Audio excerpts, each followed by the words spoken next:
Hello, everyone. This is Rick, and welcome to Astral Club. This episode is The Loosh Collectors. Before I get into it, just want to mention Patreon. If you'd like to support the channel, you can do so. There's about 80 episodes now downloaded that you can then put on your podcast app and listen to anywhere offline. You'll get no commercials. You get an email where we can talk back and forth. You can share your experiences or ask questions. And of course, there's advanced videos on Sunday. The link is in the description. Private lessons, if you're interested in learning to astral project, I'd be more than glad to help you. All you have to do is just go in the description. There's an email there where you can request further information. Let's get started. Those of you who have been members of Astral Club for a minute know that I once briefly discussed an alien race that I was forbidden to talk about and share their secrets. And when I did, I got punished. Now, I'm not going to share the name that these aliens call themselves, just to try to be on the safe side a little bit at least. But let's just call them the aliens who must not be named. You know, kind of like Lord Voldemort. Oh, crap. I said it. Oh, well. I guess I'm already in over my head. At any rate, it's been about 28 years now since I wrote anything down about them. And if you've been around long enough, you recall that each time I tried to write about this species of aliens, I was punished. And the first time that I had written something down, I was driving down Street Road in Bensalem, Pennsylvania, when the road got wavy, all around me got wavy, and I wasn't on any drugs because, I wasn't into that kind of stuff. But when things cleared, I found myself and my car in the middle of kind of a field with a swampy area off to my left. To say that I was discommoded is a understatement. I slammed on my brakes and stopped, looked around in horror, and wondered what the heck happened to the road. I didn't see any point in driving further because there didn't seem to be much of a road, so I shut off my car and got out to look around a little bit. As I walked, I started noticing teeny little specks of black rock that were interspersed with the grass, as if a long time ago there had been a road there. As I said, off to the left, I started walking, but it got kind of marshy very quick, so I just backed out of there. I looked around. I didn't see anything that was familiar about the area. It looked like a typical field, marshy area, uninhabited. I had no idea what was going on, so I got back in my car to think. When the wavy thing happened again, and I found my car turned off in the middle of Street Road. Street Road is an extremely busy road in that area.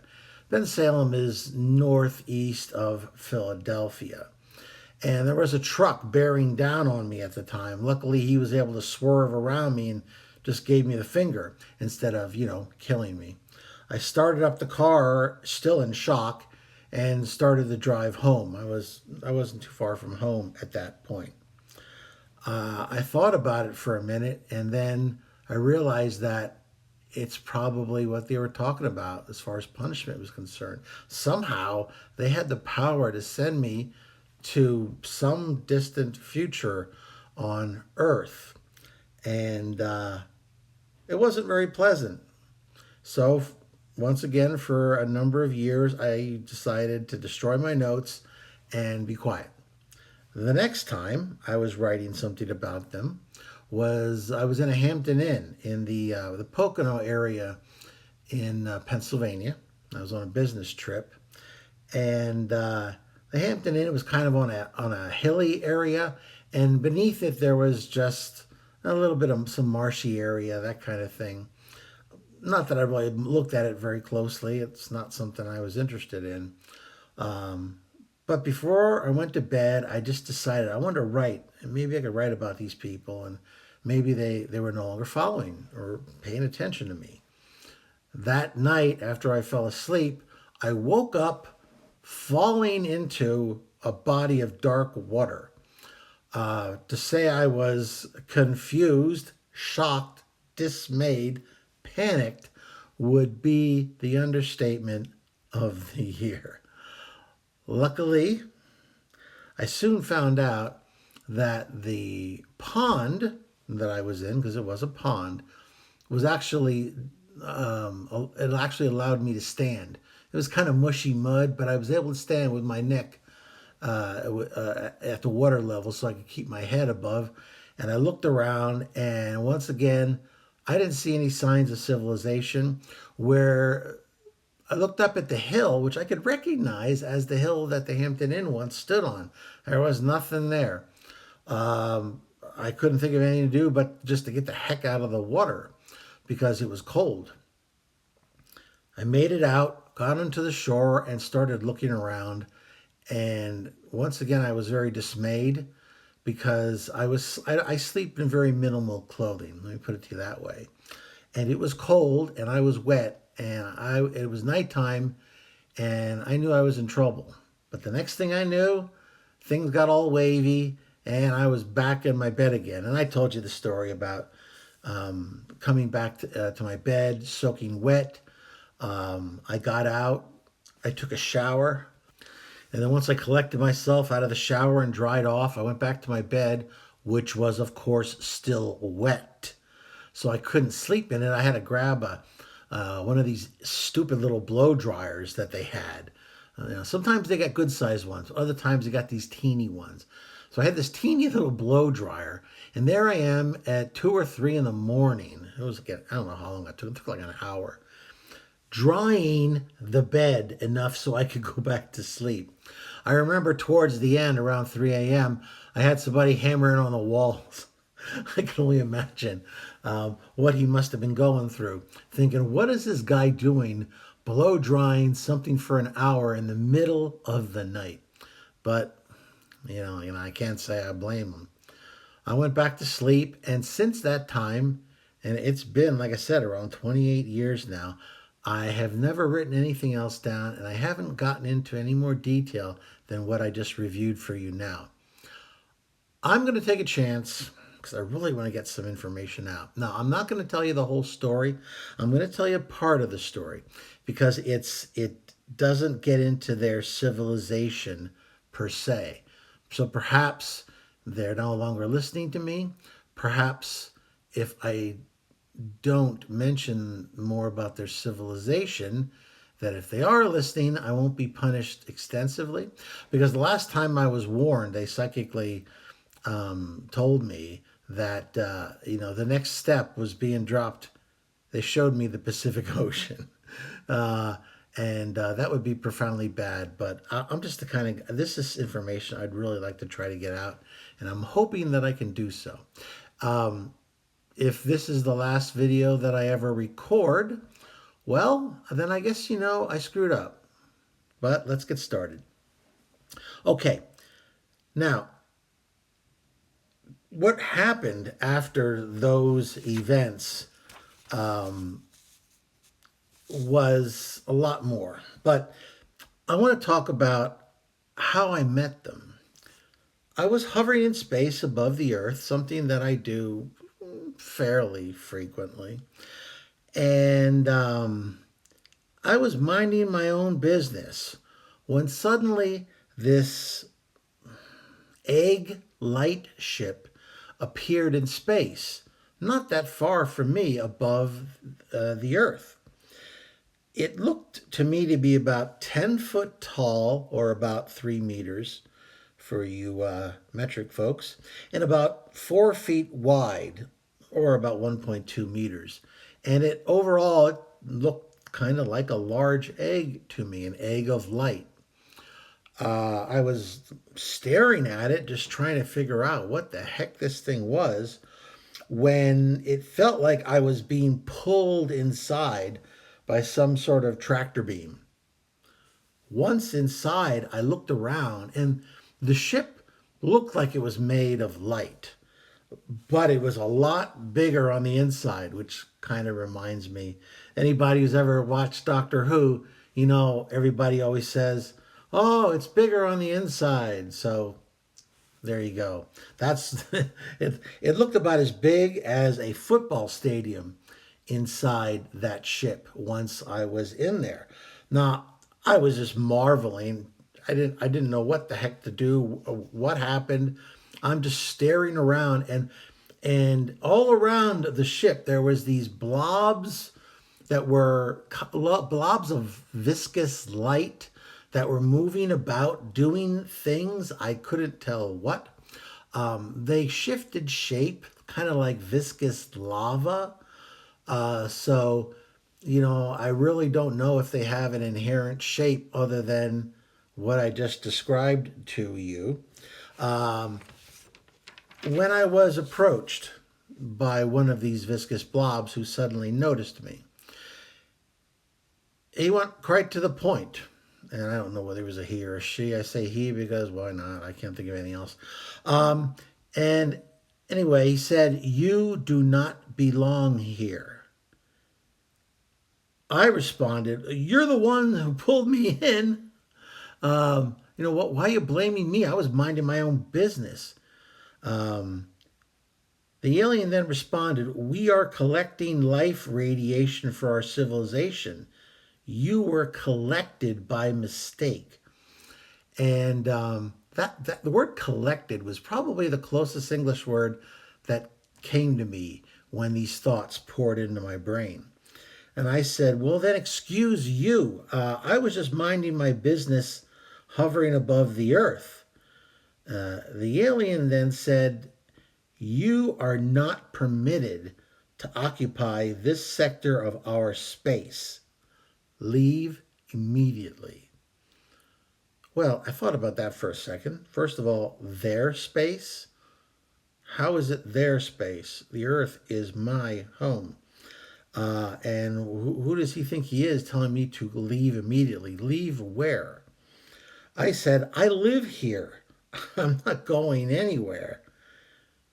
He considered this response, and he just kind of shifted in form back and forth. Another blob came over, and they seemed to be communicating with one another. At least that was the impression that I got.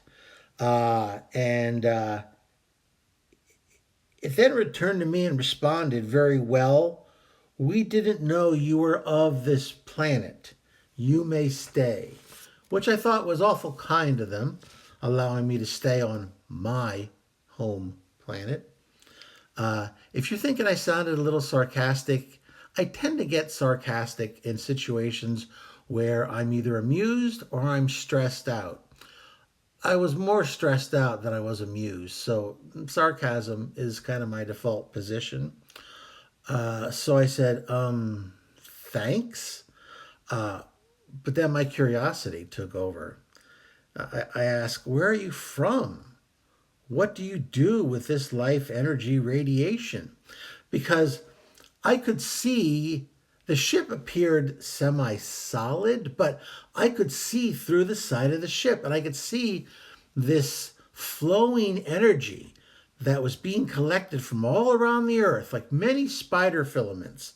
And it was all feeding into the bottom part of this egg ship.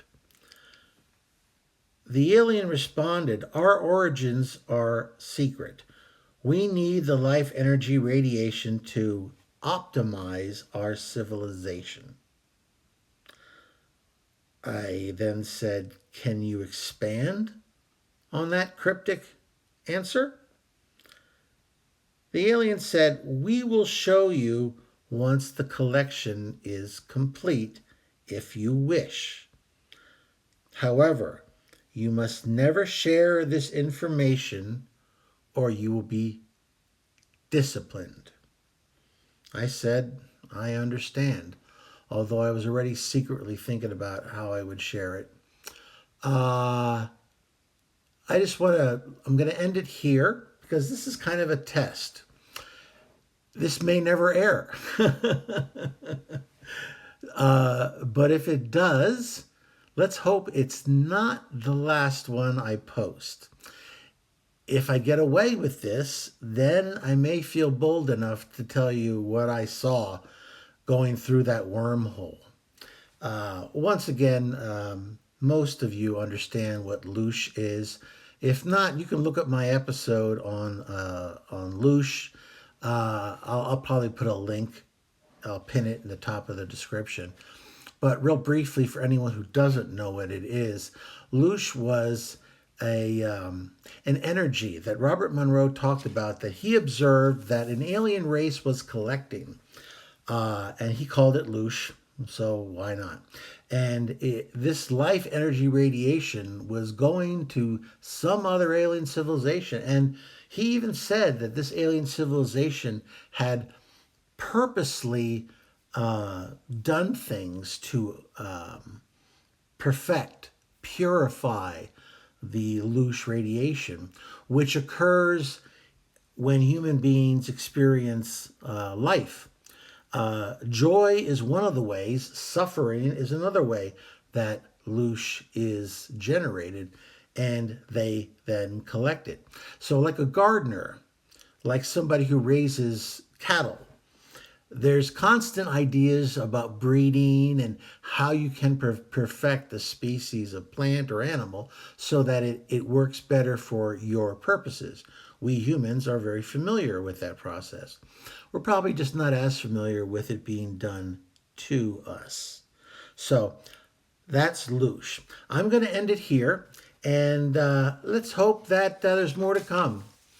If all of a sudden I disappear, well, then you know that I'm probably being gnawed on by some fishes in the middle of the Pacific. But I'm kind of hoping that doesn't happen. Okay, if you liked that episode, please hit the like button. Share it with those of like minds. Subscribe if you haven't already, and 85% of you have subscribed. So, I mean, I couldn't be happier, really.